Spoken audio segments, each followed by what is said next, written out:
Welcome to the deep dive. Today we're really getting into the weeds, you could say, with plant growth. We're digging into a chapter from Plant Physiology and Development, the 6th edition, focusing on vegetative growth and how plants build their organs. Our goal here is to sort of map out how plants construct themselves: leaves, roots, stems, even wood. We'll cover the processes, the stages, the molecules, drawing heavily on this detailed chapter summary. Think of it like understanding the plant's architectural plans. Absolutely. And it's an incredibly elegant process of self-assembly. We'll pull out the key nuggets from the text, explaining not just what happens, but also touching on the why, the signals and genes making it all work. We'll define terms as we go, don't worry. Okay, let's dive in. First stop, the leaf. Probably the most iconic plant part, right? The source uses the term phylum for anything leaf-like. So that's your normal leaves, but also bud scales, bracts, even flower parts. But focusing on the main foliage leaf, you've got the big flat part, the blade or lamina, often attached by a stalk, the petiole. Or sometimes it's attached directly, which is called sessile. Right. And sometimes there are these little things at the base, stipules, which kind of protect the young leaf. Apparently, there are also spots where auxin gets made early on. And that flat blade, the lamina, that was a huge evolutionary step, back in the Devonian period. It's all about maximizing sunlight capture. Makes sense. Solar panels. Exactly. And that flatness inherently creates two different zones: the top side, the adaxial side, facing the shoot tip, and the bottom side, the abaxial side. And leaves aren't always simple like one single blade. You get compound leaves, too, with lots of smaller leaflets on a central stem called a rachis. Yeah, and sometimes the petiole itself flattens out like a leaf that's a phylode. Or even a stem can do it a cladode. Lots of variations. So how does a leaf even begin? It starts as this tiny little bump, right? A leaf primordium, popping up on the side of the main growing point, the shoot apical meristem, or SAM. That's it. And location is everything, right from the start.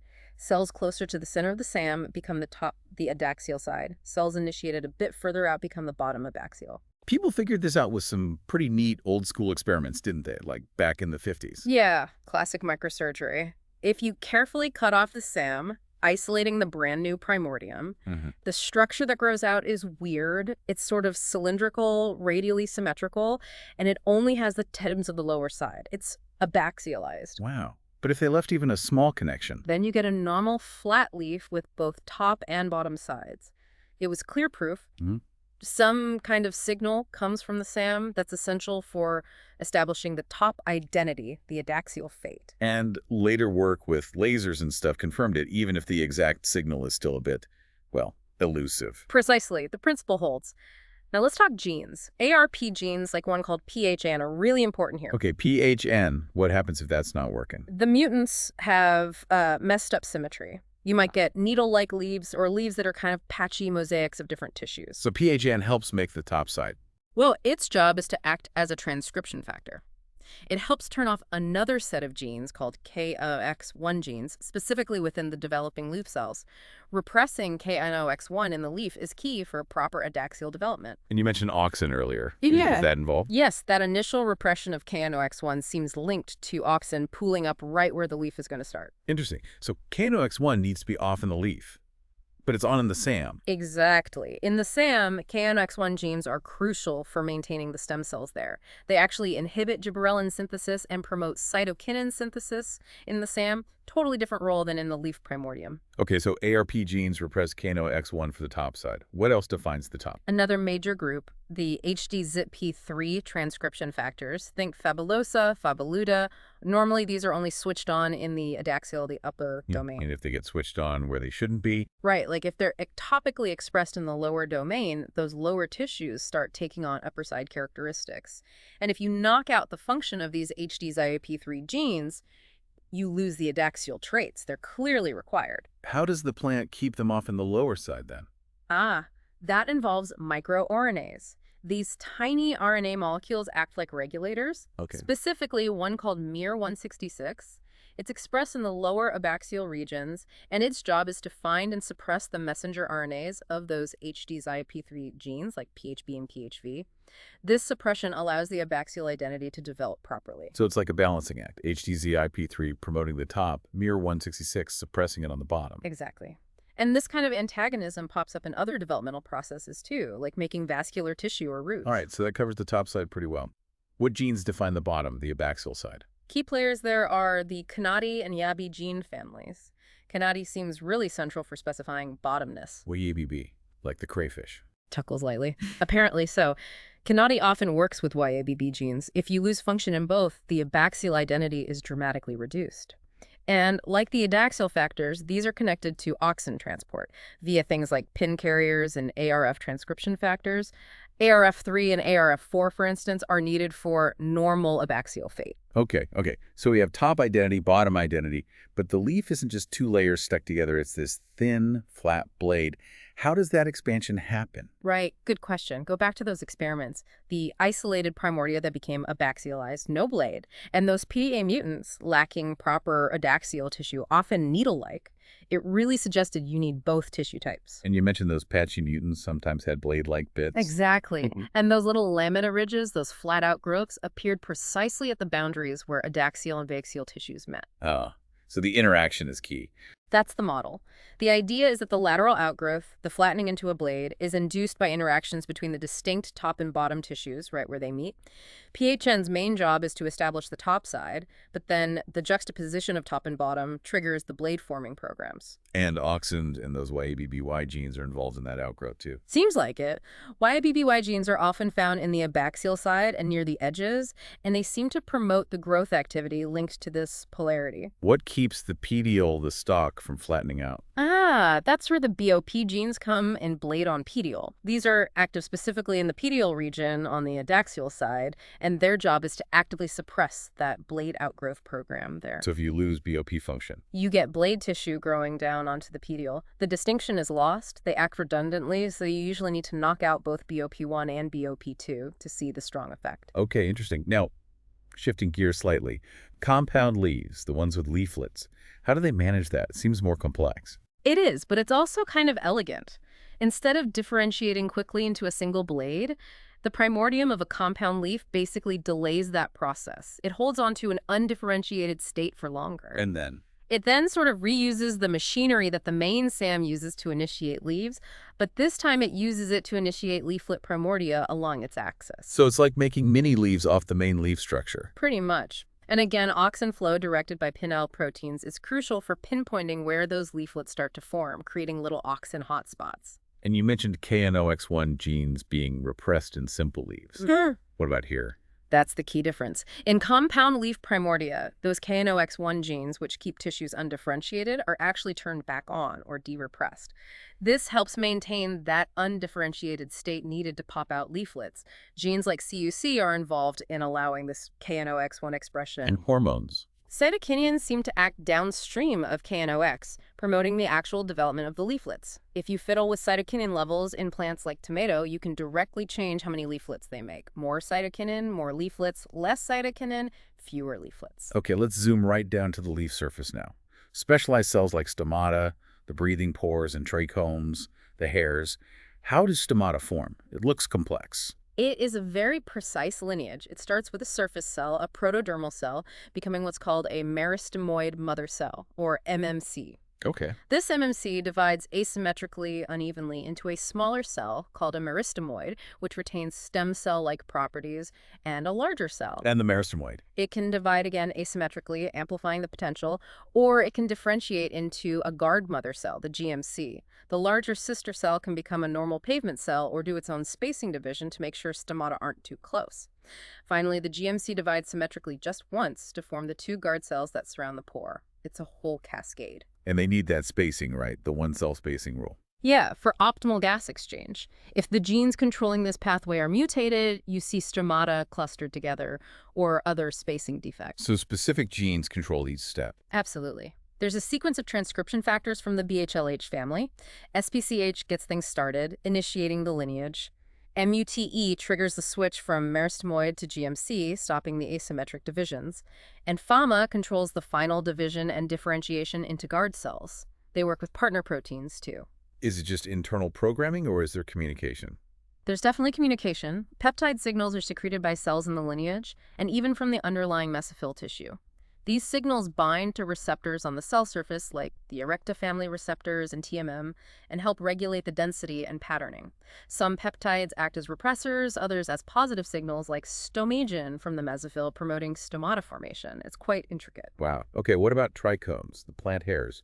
In Arabidopsis, there are these branched single cells, right? That's right. They also develop from single protodermal cells. One of the first signs is the nucleus gets bigger through a process called indoor duplication.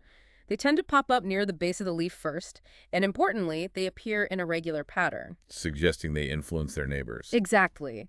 It implies that as a trichome develops, it sends out some kind of inhibitory signal that prevents nearby cells from also becoming trichomes. This creates the spacing. And the genetics behind that.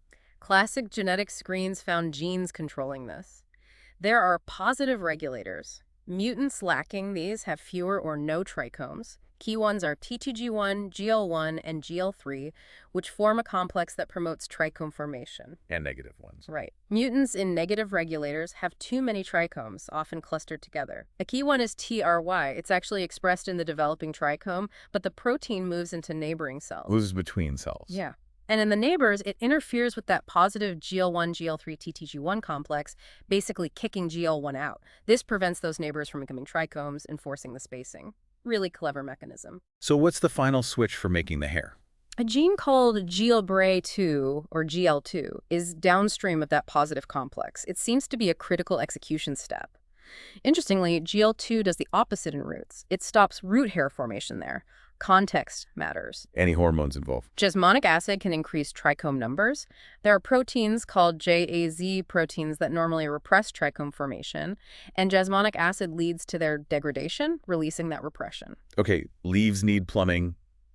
Veins, you see different patterns, right? Like nets and eudicots, parallel lines and monocots, but always different sizes of veins. Yeah, a hierarchy.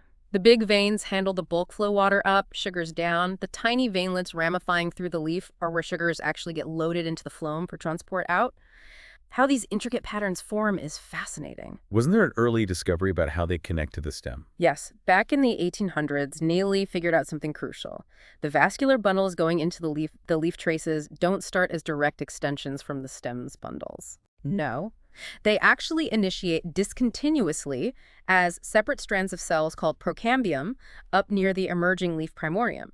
And then this is the key part, they differentiate downwards, basipetally, to connect with the older vascular bundles already present in the stem below. So the continuous bundles in the stem are really like segments joined together from each leaf. Essentially, yes, a symposium of leaf traces. What directs that downward connection? Auxin. Again, classic experiments involved wounding stems to interrupt vascular flow. If you applied auxin above the wound... You regenerated. Yes, and the new xylem differentiated downwards from the auxin source towards the lower part of the stem, the sink. Which led to the canalization motor. Exactly. The idea is that auxin flowing through a tissue actually stimulates those cells to become better at transporting auxin and polarizes that transport, so the flow gets channeled into specific files of cells. Like digging its own riverbed. Kind of, and these developing cell files then differentiate into vascular tissue. New strands tend to hook up with existing ones, following the flow from auxin sources, like a developing leaf, to sinks, like the established stem vasculature. And we can see this at the molecular level now. We can. The PI1 proteins, those auxin efflux carriers, are positioned in the cell membranes precisely along these predicted auxin flow paths. You see PIN1 oriented downwards in the cells that will form the midvein, confirming auxin is flowing down to initiate that precambium. So the main vein forms downwards. What about the smaller veins branching off? After the primary vein, the higher order veins develop, generally proceeding from the tip towards the base, again, mostly basipetal. The tissue goes through stages. Ground meristem becomes prepercambium, then procambium, which then differentiates into phloem first, then xylem. And they branch and form loops, connecting everything up. Right. And interestingly, normal vein development also requires that proper adaxial-abaxial polarity we talked about earlier. If the leaf polarity is messed up, the arrangement of xylem and phloem within the vein is often abnormal. Now, you said PI directs auxin flow. But mutants lacking PIN1 have surprisingly minor vein defects. Yeah, in Arabidopsis at least, it's milder than you might expect. However, if you knock out auxin biosynthesis using mutants that can't make much auxin, like the quadruple yuck mutants... Then what? Then venation is almost completely gone. It highlights that having enough auxin produced in the first place, likely in specific spots in the leaf, is absolutely critical to even start the process. Okay, let's zoom out again. Look at the whole shoot system architecture. Plants aren't just leaves. There's the idea of the phytomer, right? This basic repeating unit. Exactly. A phytomer is typically an internode, stem segment, a node where the leaf attaches, the leaf itself, and an axillary bud tucked in the angle between leaf and stem. And all the different plant shapes we see basically come from playing with these units, like how long the internodes are, or whether those axillary buds grow out. Precisely. The control of axillary bud outgrowth is a huge factor in shoot architecture. Those buds form in the leaf axils, but they might just sit there dormant, or they might activate and grow into a branch. Bud initiation seems to use similar genes to leaf initiation, auxin included. Yes, auxin synthesis, transport, signaling, they're all needed just to form the bud. PIN1 is involved there too. But once the bud is formed, the decision to grow or not, that's regulated heavily by hormones, acting as both local and long-distance signals. This brings us to apical dominance. The idea that the main growing tip controls the buds lower down. Right. Strong apical dominance means the plant grows mostly straight up with few branches unless you cut off the tip decapitation. Weak apical dominance gives you a bushier plant naturally. Which is why gardeners pinch back plants to make them bushier. Exactly. You remove the source of the inhibitory signal coming from the apex. And decades of research point to auxin produced in that apical bud as the primary inhibitory signal flowing down the stem. So less auxin transport, more branching. Generally, yes. Mutants with reduced auxin transport tend to branch more. Applying auxin transport inhibitors does the same, and if you decapitate a stem but then apply auxin back to the cut surface, you can restore the inhibition. But auxin isn't the whole story, is it? There are strigolactones, too. Correct. Strigolactones work closely with auxin, acting more locally near the bud to repress its growth. Mutants that can't make strigolactones or can't respond to them are typically very bushy, even without decapitation. Grafting experiments suggest the strigolactones often originate in the shoot as well, possibly triggered by the auxin flow. And then cytokinins do the opposite. They promote bud growth. Yes, cytokinins are antagonists to strigolactones in this context. They stimulate bud outgrowth, helping to break apical dominance. Decapitation actually leads to an increase in cytokinin synthesis gene expression at the node, which seems important for releasing the bud. These cytokinins seem to be made locally. So a simplified model is auxin from the tip flows down, promotes strigolactone production locally, which then inhibits the bud and might also reduce cytokinin levels or sensitivity there. Cytokinin, on the other hand, promotes bud growth and counteracts the strigolactone effect. That's a good working model. And it has real-world significance. Think about maize domestication. Wild teosinte is super bushy. Modern maize has one main stalk. A key change was in a gene called TB1, which is related to the factors that respond to strigolactones and suppress branching. Wow. Okay, but here's a really interesting recent finding. Sugar might be involved too. Like maybe that's the first signal. That's the really intriguing part. Some studies, for example in pea, show that bud growth kicks off really fast after decapitation, like within a couple of hours.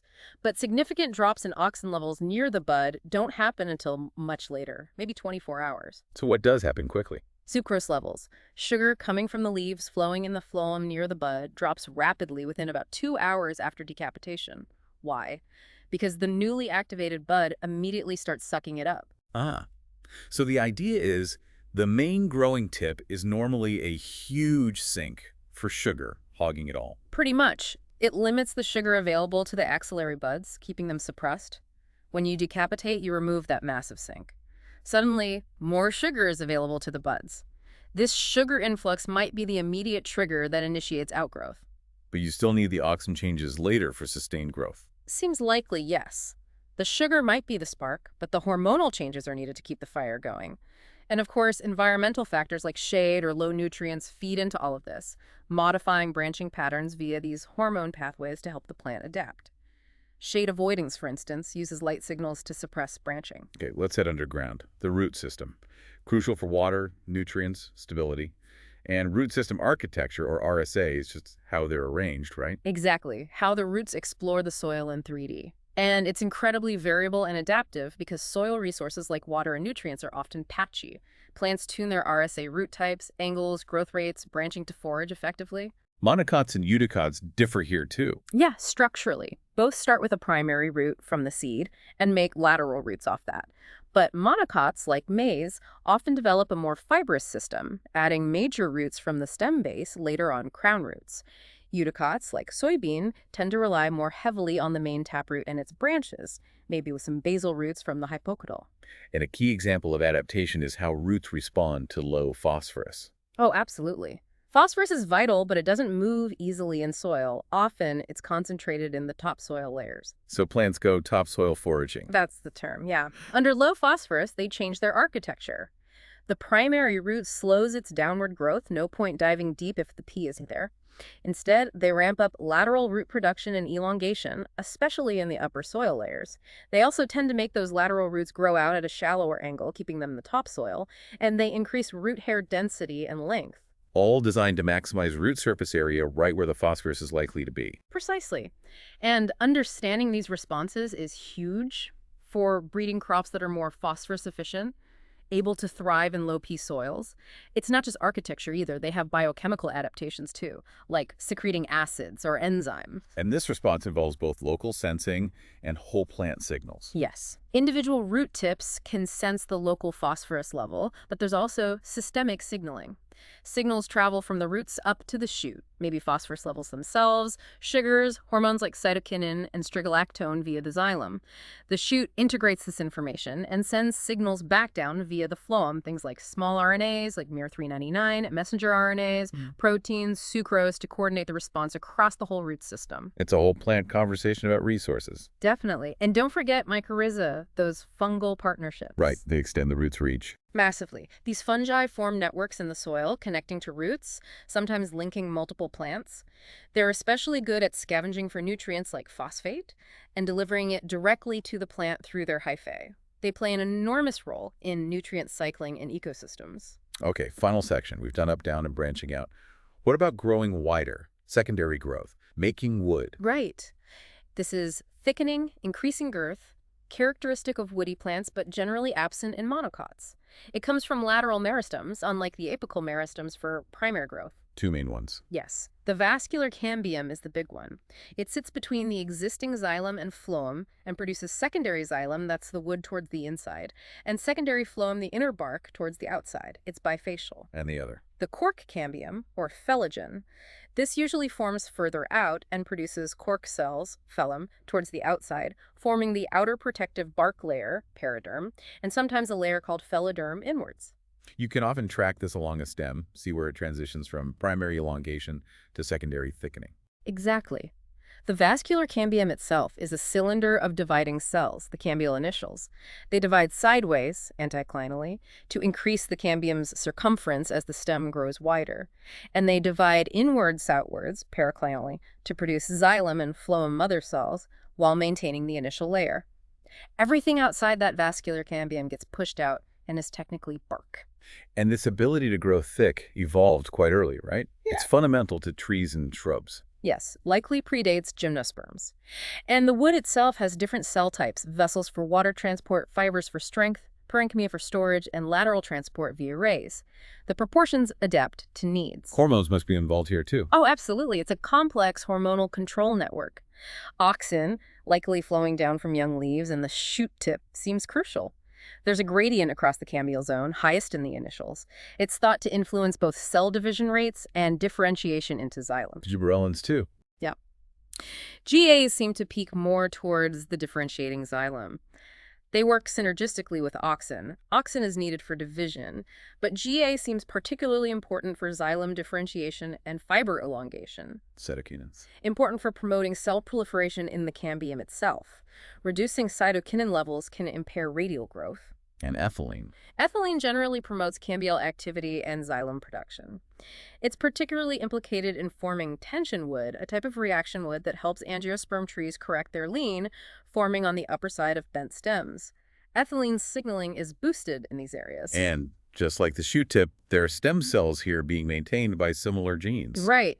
Genes related to the HANOX1 family, like arbornox in poplar, help maintain the identity of the cambial stem cells, preventing them from differentiating too early. Other genes help establish boundaries, and again, environment plays a huge role, influencing wood density and properties based on water availability or mechanical stress. Wow, okay, that was a journey.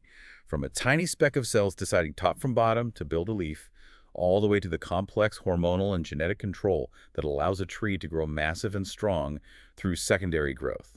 It's really quite something. It absolutely is. We've really seen how plants use positional cues, a whole cocktail of hormones, auxins, cytokines, gibberellins, strigolactones, ethylene, often interacting in really complex, sometimes antagonistic ways to guide development. And layered on top of that are these key gene networks, transcription factors like ARP, HTZP3, KINATI, BB, BOP, NONAS1, CSC, the stomatal regulators like SPCH, MUTE, FAMA, the trichome genes like GL1, GL3, TRY, GL2, their precise expression is just critical. Exactly. We touched on how leaves establish polarity and form blades, how stomata and trichomes develop with precise patterns, the auxin-driven way veins form, the hormonal dance controlling branching and apical dominance, including that cool potential role for sugar, how roots adapt their shape to find nutrients like phosphorus, and the mechanics of secondary growth creating wood, all pulled from the detailed summary in this chapter. And it's so clear how interconnected it all is. The same players, like auxin or KNOX genes, pop up in different places, doing slightly different things, and how the environment constantly feeds back into these internal programs. It really underscores how plants are these incredibly dynamic systems, constantly integrating internal signals and external cues to optimize their growth and architecture for whatever conditions they face. It's self-organization at its finest. So stepping back from all that detail, Yeah. what's the big takeaway for you when you think about how a plant constructs itself, seemingly without a central plan, using these layers of control, genes, hormones, position, environment? What really stands out? I think it's the adaptability built into the system, the way these overlapping signaling networks allow for such plasticity. A plant isn't rigidly programmed, it's constantly adjusting its form, branching more here, growing roots shallower there, strengthening its wood, all based on interpreting its environment through these molecular signals. It's distributed intelligence, in a way. Distributed intelligence, building itself from the ground up. Definitely something to think about. Thanks for diving deep with us today.